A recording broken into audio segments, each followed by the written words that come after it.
April 1st, 1945. The dawn breaks over the island of Okinawa, casting long shadows over the jagged ridgelines and dense forests. The air is thick with the impending clash of two worlds.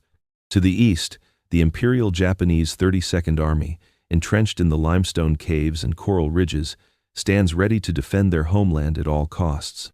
Across the island, the American 10th Army, 183,000 strong, is poised for the largest amphibious assault in the Pacific theater since the Battle of Iwo Jima. The Americans arrive with overwhelming numbers, but it is their firepower, their industrial might, that will tip the scales. Each M1919, a 4 Browning machine gun in their arsenal, carries 2,000 rounds. Every M2 Browning heavy machine gun mounts with 500 rounds of 50 caliber ammunition, promising devastation that the Japanese have never faced. Lieutenant Hiroshi Tanaka of the Imperial Japanese Army, stationed at Hill 89, listens carefully as dawn breaks. What begins as a faint sound, resembling rainfall on metal, soon turns into something far more terrifying. The American machine guns have arrived. As Tanaka peeks over the ridge, he witnesses the true power of America's war machine. The relentless drum of firepower from the M1919. A 4 Browning begins to tear into the ridgeline and the limestone caves where his soldiers have sought shelter. The Japanese forces are about to learn the sound of overwhelming industrial might. The battle for Okinawa has begun, and this will not be a war of individual valor. It will be a war where numbers, industrial capacity, and the endless waves of American firepower will determine the outcome. As the sun rises higher over Okinawa, the American forces launch their assault. The beachheads are secured, but it is the ridgelines that hold the key to victory.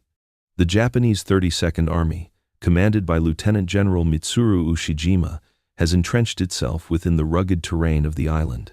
They are determined to defend at all costs, knowing that Okinawa is the last barrier between the Allies and the Japanese homeland. For the Americans, the stakes are equally high. The 10th Army, commanded by Lieutenant General Simon Bolivar Buckner, includes some of the most battle-hardened divisions in the Pacific. They have learned from Iwo Jima, Tarawa, and Guadalcanal. This time, they bring not just soldiers but the full might of American industrial power. Their machine guns, capable of firing sustained bursts, will become the weapon that shifts the momentum of the battle. As Lieutenant Hiroshi Tanaka watches American soldiers advance, he knows that their machine guns are unlike anything he's ever encountered. The Japanese have trained to conserve ammunition, but the Americans do not share this discipline. They are trained to fire until their weapons overheat, until the very barrels glow red from continuous fire. The contrast in tactics is stark. Tanaka's unit, armed with Type 99 light machine guns, operates under strict ammunition restrictions. They can fire only in short bursts, conserving every round. Private First Class Kenji Yamamoto, one of Tanaka's men, records his thoughts in his journal. "The Americans never stop," he writes. "For every burst our guns fire, they return 10. Yamamoto's crude calculations reflect the overwhelming firepower that the Americans are bringing to bear. But it is not just the numbers that matter.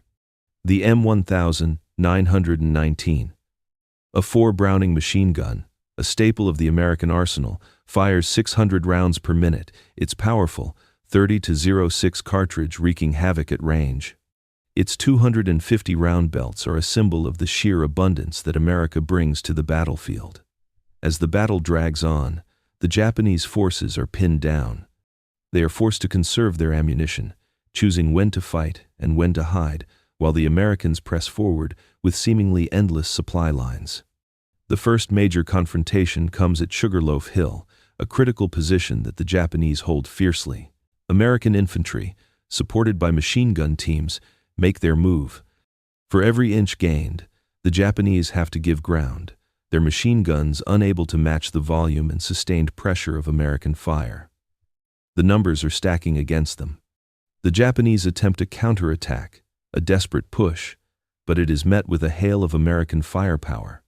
The M2 Browning heavy machine guns mounted on vehicles and in fixed positions unleash a thunderous barrage, mowing down the advancing Japanese soldiers. The psychological toll on the defenders is immense. Where the Japanese guns require frequent reloading, the Americans continue to fire without pause, the deafening roar of the machine guns cutting through the thick jungle air. As the Japanese forces retreat into their fortified positions, they know that they are up against something far beyond their expectations.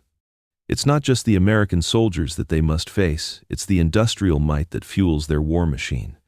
The battle for Okinawa has escalated, and the Japanese are starting to realize that they may not have enough resources to win. The question now is not if they will retreat, but how much longer they can hold their ground before being overwhelmed by sheer force. The battle for Okinawa reaches its most critical juncture on the morning of the 7th of May, 1945. The American forces, having fought their way through dense jungle and steep ridges, are now within striking distance of Shuri Castle, the heart of the Japanese defense. The island is still fiercely contested, with the Japanese forces determined to fight to the death. Lieutenant Colonel William O'Brien's 105th Infantry Regiment is tasked with breaking the Japanese defense at Sugarloaf Hill, a strategic point that guards the road to Shuri Castle. His unit is armed with M1919 4 Browning machine guns, and the soldiers know that the moment they break the enemy's lines, they will be exposed to devastating counterattacks. But this is a calculated risk. The M1919 4 is ready for action, and O'Brien has every intention of making sure it leads the charge. As the American infantry advances, the Japanese machine gunners, led by First Lieutenant Saburo Taniguchi, open fire from entrenched positions. Taniguchi's men are outnumbered and outgunned, but they fight on with relentless resolve. The air is thick with smoke, the sound of gunfire deafening. Every inch of ground gained by the Americans is met with furious resistance. The Japanese fight as though they have nothing left to lose. O'Brien's machine gun crews move forward under the cover of suppressive fire. The M1919 4 guns, supported by the M2 Browning heavy machine guns, lay down an overwhelming barrage of rounds. The American gunners fire in sustained bursts, suppressing the Japanese gunners and preventing them from effectively targeting the advancing infantry. But the Japanese don't give up. Their strategy relies on sacrificing ground to inflict maximum damage before they retreat into the next defensive position. Taniguchi's men fire with precision, attempting to stop the American advance with every round. Yet the Americans, fueled by a combination of overwhelming firepower and logistical support, continue to push forward. The psychological toll on the Japanese defenders is immense, and they start to lose their will to fight. During the assault, Sergeant First Class John Little and Private Milan Gravich, members of the 1st Marine Division, are stationed with their M1919 4 Browning machine guns on the front lines. They fire with precision, never allowing the enemy to gain a foothold. Their machine guns hum, a relentless symphony of industrial might. As the Japanese attempt a final counterattack, the Marines' firepower creates a wall of bullets that shreds their lines. In a moment of desperation, the Japanese charge forward in a last-ditch effort to break the American lines. But the M2 Browning heavy machine guns, with their devastating 50 caliber rounds, rip through the attackers. The charge stalls, and the Japanese forces are forced to retreat. Yet the victory comes at a heavy cost. Sergeant O'Brien, after firing the M2 Browning for hours, is found surrounded by the bodies of 30 fallen Japanese soldiers. His machine gun is still smoking, its barrel glowing red-hot from continuous fire. O'Brien's bravery, along with the sacrifices made by every American soldier, is a testament to the power of American industrial firepower. The M1919 4 and M2 Browning machine guns have become symbols of American superiority on the battlefield.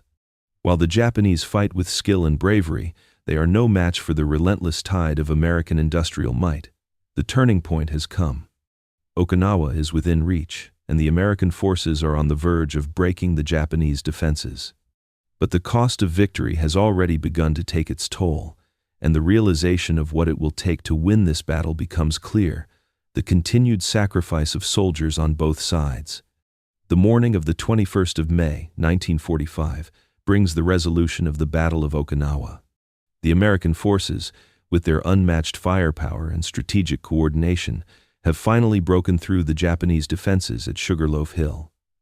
But Shuri Castle, the heart of the Japanese stronghold, remains. The final assault will prove to be the most grueling of the entire campaign. The Americans, now accustomed to the intensity of the fighting, press on with relentless determination. The M1919 Browning machine guns and M2 Browning heavy machine guns continue to provide overwhelming suppressive fire, ensuring that every American soldier can advance under the shield of industrial might. Behind them, the logistical networks continue to supply ammunition in vast quantities, allowing the gunners to keep firing without pause. On the other side, the Japanese defenders, exhausted, demoralized, and running out of possible ammunition, continue their resistance, but it's clear that the tide has turned. Lieutenant Colonel Taniguchi, who has watched his men fall one by one, orders a last stand.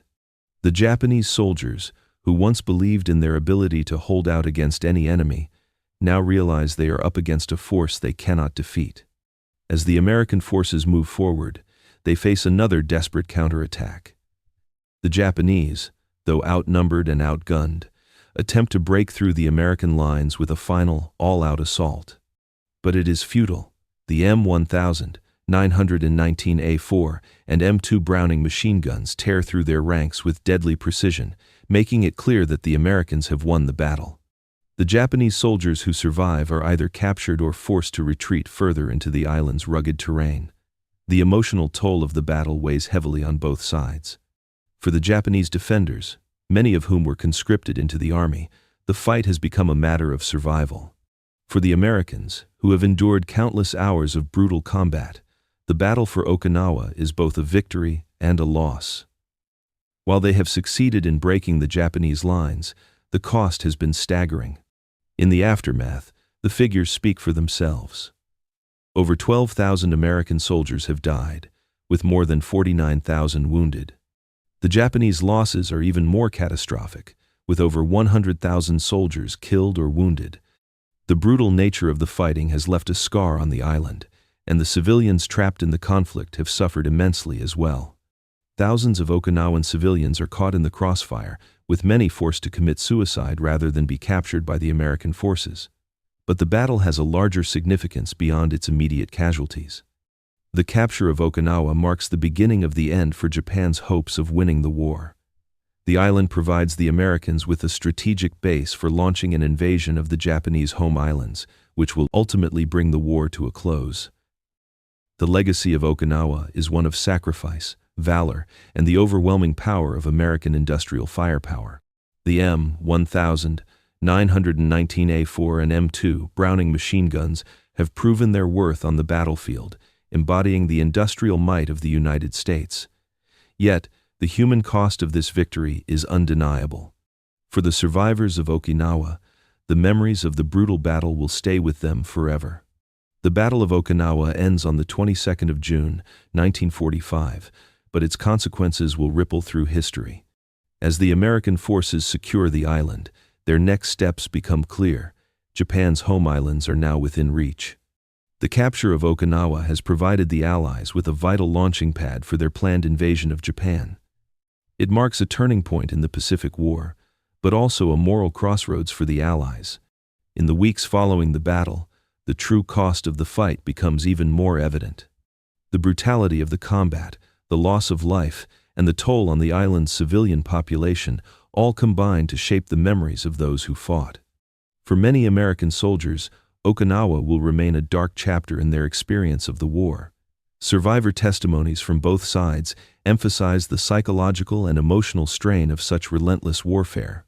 The psychological impact of facing the continuous barrage of American machine gun fire and the immense toll of the Japanese defense still echoes in the stories of veterans. The battle's aftermath has a profound effect on the broader strategy in the Pacific theater. For American leadership, the horrific cost of the Okinawa campaign, combined with the fierce resistance the Japanese put up even when the odds were stacked against them, shifts the calculus of invasion. The idea of a full-scale invasion of Japan's main islands becomes increasingly less tenable.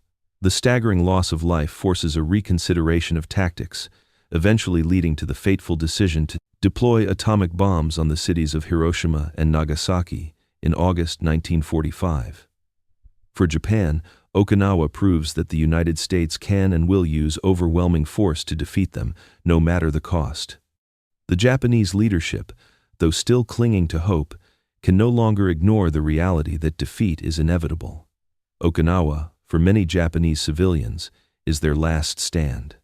The tens of thousands of Okinawan civilians who died during the battle, caught between the fighting forces, often coerced into fighting for Japan, become tragic martyrs, symbolizing the devastating effects of Japan's war of aggression.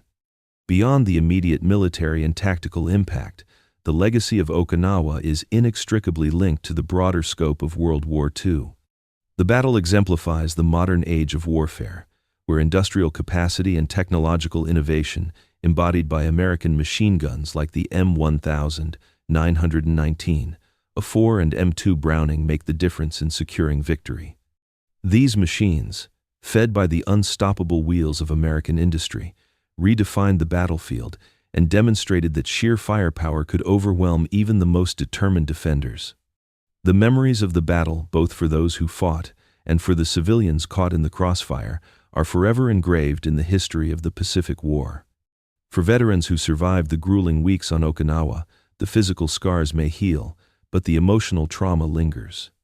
The sounds of the M1919A, 4 and M2 Browning machine guns firing incessantly, the deafening roar of the American firepower, remain vivid in their minds, just as the faces of their fallen comrades haunt them.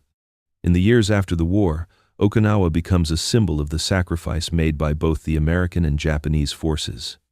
The survivors on both sides, along with the families of those lost, continue to honor the memory of those who fought and died.